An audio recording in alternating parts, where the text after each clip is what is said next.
नमस्कार दोस्तों, मैं राघव दीक्षित आपका अपने YouTube channel success Vista classes पर बहुत बहुत स्वागत करता हूं।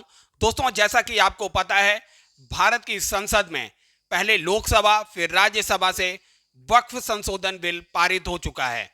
अब यह बन चुका है विधेयक। दोस्तों, आज की वीडियो के अंदर हम वक्फ से संबंधित जितने भी संशोधन किए गए हैं, सारे के सारे संशोधन क्रम बाई क्रम हम आपके सामने रखेंगे। दोस्तों, थोड़ा हम आपको इतिहास भी बताएंगे वक्फ से संबंधित। तो सबसे पहले दोस्तों हम आपको बता देते हैं वक्फ का अर्थ क्या होता है। वक्फ जो होता है, वक्फ का अर्थ ही होता है दोस्तों, खुदा के नाम पर, खुदा के नाम पर दी गई संपत्ति। खुदा के नाम पर जब कोई व्यक्ति संपत्ति देता है, उसका समाज कल्याण के लिए प्रयोग किया जाता है। जैसे अस्पताल खुलवाना और विद्यालय खुलवाना, गरीबों का कल्याण करने वाली योजनाएं बनाना, इस तरीके के सामाजिक कल्याण के लिए जो संपत्तियां ईश्वर के नाम अर्थात खुदा के नाम पर जो दान की जाती हैं, उन्हीं को वक्फ कहा जाता है। अब दोस्तों देखिए, वक्फ का अगर भारत में देखेंगे प्रादुर्भाव कब होता है, जब भारत में सल्तनत का प्रारंभ होता है। 12वीं शताब्दी में आप देखेंगे 1206 ईस्वी में मोहम्मद गौरी भारत को जीत लेता है। उसके बाद उसका गुलाम कुतुबुद्दीन ऐबक जो है 1206 से लेके 1210 तक भारत पर राज करता है। वहां से शुरुआत होती है वक्फ की। फिर उसके बाद आप देखेंगे आराम शाह के बाद आप देखेंगे इल्तुतमिश, रजिया, और इस तरीके से भारत में लगातार सिलसिलेवार तरीके से बढ़ता गया वक्फ का वर्चस्व। और भारत में आज वर्तमान स्वरूप जो वक्फ लिया हुआ है, ये 12वीं शताब्दी में शुरुआत हुई जो वक्फ थी, उसी का आधुनिक रूप है। तो हम सबसे पहले आपको एक बार दिखा देते हैं कि वक्फ संशोधन विधेयक में कौन कौन से प्रावधान जो हैं किए गए हैं। वक्फ वाई यूजर जो था, उसको खत्म कर दिया गया है। वक्फ वाई यूजर का अर्थ क्या होता है दोस्तों? वक्फ वाई यूजर का अर्थ होता है, जैसे मान लीजिए किसी इलाके में कोई मस्जिद है और वह 50 साल 100 साल से वहां पर बनी हुई है। कहीं पर कब्रिस्तान है, वहां पर 50 साल 100 साल से बना हुआ है दरगाह है। इस तरीके की चीजें जो हैं, अगर वहां पर काफी पुरानी है लेकिन उनका कोई रिकॉर्ड नहीं है, उनके पास कोई डॉक्यूमेंट नहीं है कि यह संपत्ति वक्फ की है या नहीं है, तो यूज करने के आधार पर यूजर उस संपत्ति को वक्फ की संपत्ति घोषित नहीं कर सकता है। इसीलिए देखिए यहां पर प्रावधान है, वक्फ वाई यूजर को खत्म कर दिया गया है। दोस्तों, इस संशोधन विधेयक से पहले अगर कोई व्यक्ति यूजर है, जैसे कोई मस्जिद बनी हुई है, दरगाह बनी हुई है, कब्रिस्तान बना हुआ है, तो वह उसको वक्फ की संपत्ति घोषित कर सकता था। लेकिन अब बिना किसी रिकॉर्ड, बिना किसी डॉक्यूमेंट्स के आप उसको वक्फ की संपत्ति घोषित नहीं किया जाएगा। पहला संशोधन यही किया गया है। अब देखिए दूसरा संशोधन क्या है। मुस्लिमों को संपत्ति दान करने के लिए पूरी करनी होगी शर्तें। पहले क्या होता था, कोई व्यक्ति धर्मांतरण किया, 1 साल 2 साल के बाद ही उसने अपनी संपत्ति को दान कर दिया, वक्फ को दान कर दिया। अब ऐसा नहीं है, कम से कम आप 5 साल से मुस्लिम धर्म को मान रहे हो, इस्लाम को मान रहे हो, उसके बाद ही आप अपनी संपत्ति वक्फ को दे सकते हैं। और भी इसमें प्रावधान किए गए हैं, हम उनको डिटेल से समझेंगे आगे। और इसके अलावा दोस्तों देखिए, वक्फ करने से पहले महिलाओं को उनका हिस्सा देना पड़ेगा। मान लीजिए किसी इस्लाम को मानने वाले व्यक्ति के घर में कोई लड़की है और उसकी विधवा बहन है, अथवा कोई अनाथ भतीजा है, मतलब अपने भाई का पुत्र है, तो उनका हिस्सा देने के बाद ही जो उसका हिस्सा बचेगा वही संपत्ति को वह वक्फ को दान कर सकता है। ऐसा नहीं है कि कोई विधवा बहन है अथवा कोई पुत्री है उसकी, अथवा अनाथ उसका भतीजा है, उसको उनकी भी संपत्ति को वह वक्फ को दान नहीं करेगा। पहले वह उनका हिस्सा उनको सौंपेगा, फिर उसके बाद ही वह अपनी संपत्ति को दान कर सकेगा। तो इसमें यह प्रावधान था। अब देखिए चौथा है, आदिवासी जमीन को नहीं कर पाएंगे वक्फ। दोस्तों, आपको पता है 5वीं और 6ठी अनुसूची में आदिवासियों को यह संवैधानिक अधिकार दिया गया है, ये उनकी संवैधानिक संपत्ति है, इनको कोई भी व्यक्ति छीन नहीं सकता है आदिवासियों से। तो इस पर भी हम डिटेल में चर्चा करेंगे।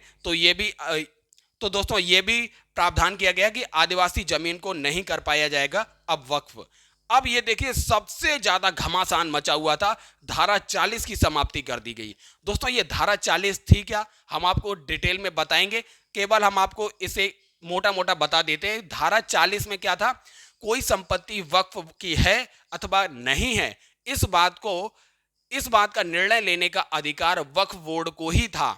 लेकिन अब ये अधिकार जिला कलेक्ट्रेट को दे दिया गया है। वही इन संपत्तियों की जांच करेगा और समस्त दस्तावेजों की जांच करने के बाद उसी का निर्णय मान्य होगा। अब वक्फ बोर्ड को इस निर्णय के अब वक्फ बोर्ड को यह अधिकार नहीं दिया जाएगा। यही बात धारा 40 में दी गई थी। अब देखिए दोस्तों, छठा प्रावधान क्या किया गया था।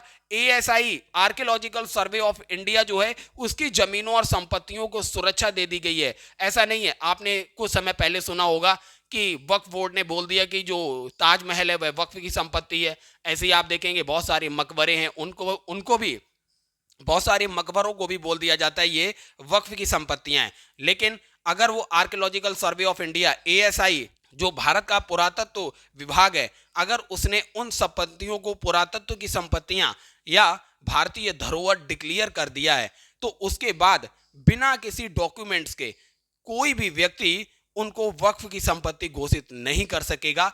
इसी बात का प्रावधान यही छठा संशोधन किया गया है। अब देखिए, सातवां संशोधन था, कलेक्टर को बड़े पैमाने पर अधिकार दिए गए। हमने आपको बताया धारा 40 को हटाकर जो वक्फ बोर्ड पहले सारी की सारी सुनवाई कर रहा था, जांच कर रहा था, अब उससे अधिकारों को छीन लिया गया। अब वह अधिकार जिला कलेक्ट्रेट को दे दिए गए हैं।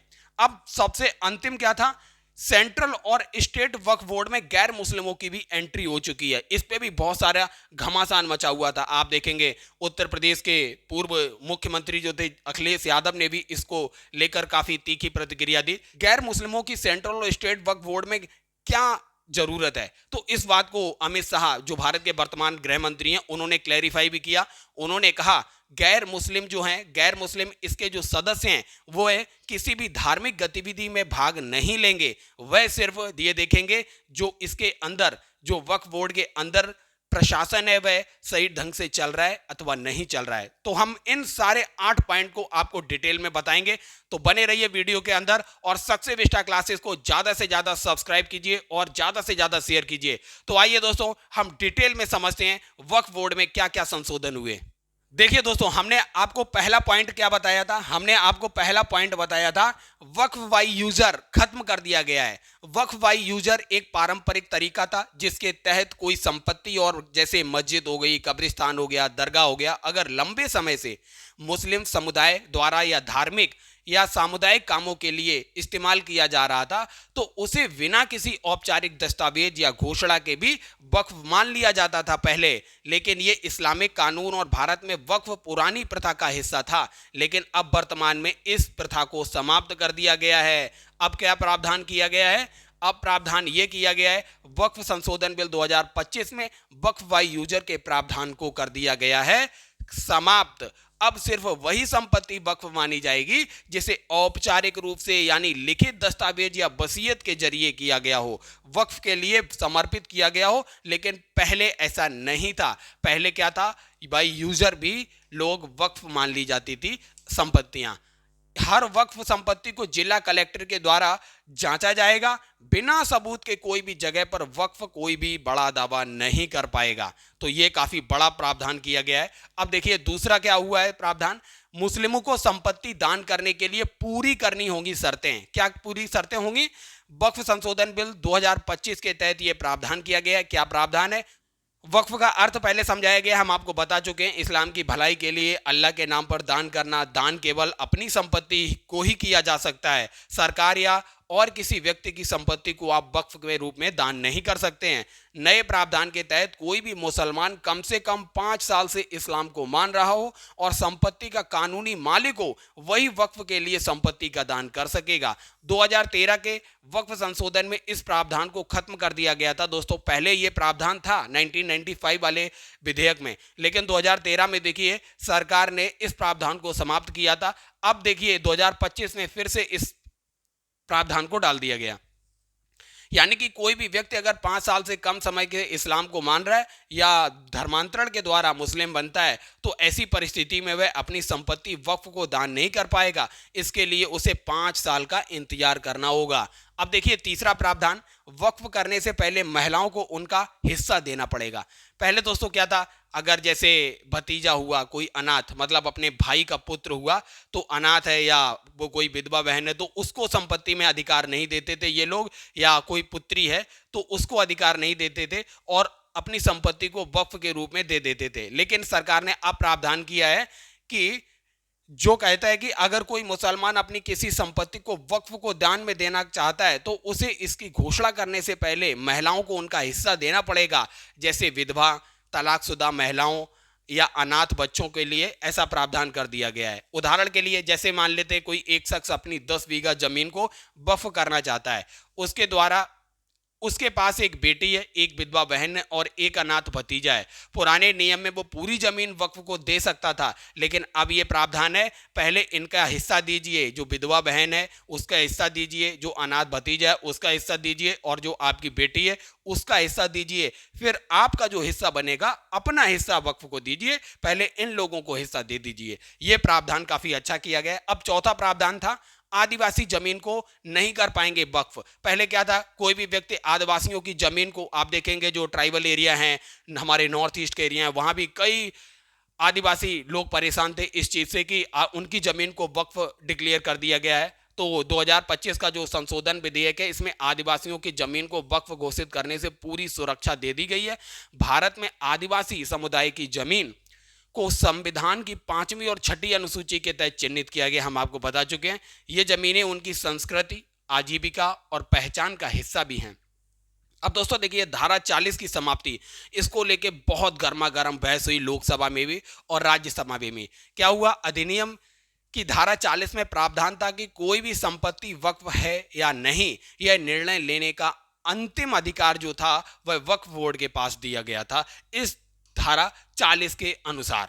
अब देखिए, इस मामले में बोर्ड का निर्णय अंतिम होता था जब तक कि कोई वक्फ न्यायाधिकरण जो ट्रिब्यूनल होता था कि उसके द्वारा उसे रद्द या संशोधित ना कर दिया जाए।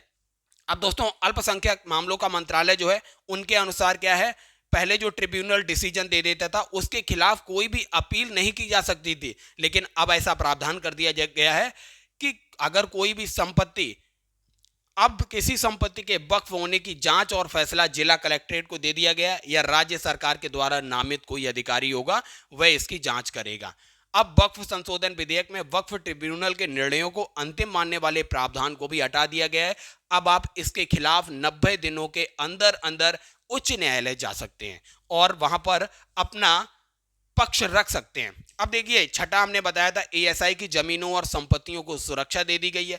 वक्फ संशोधन बिल 2025 के तहत वक्फ संपत्तियों के संबंध में जारी की गई कोई भी घोषणा या अधिसूचना अमान्य होगी यदि ऐसी संपत्ति ऐसी घोषणा या अधिसूचना के समय प्राचीन स्मारक संरक्षण अधिनियम 1904 या प्राचीन स्मारक और पुरातत्व स्थल और अवशेष अधिनियम 1958 के तहत वो संपत्ति संरक्षित या स्मारक या संरक्षित क्षेत्र थी तो वक्फ बोर्ड उसको अपने अधीन नहीं ले सकता है। ये काफी बड़ा प्रावधान किया गया है। इसका मतलब क्या हुआ, एएसआई के द्वारा संरक्षित स्मारकों को अब वक्फ के दायरे से बाहर कर दिया गया है।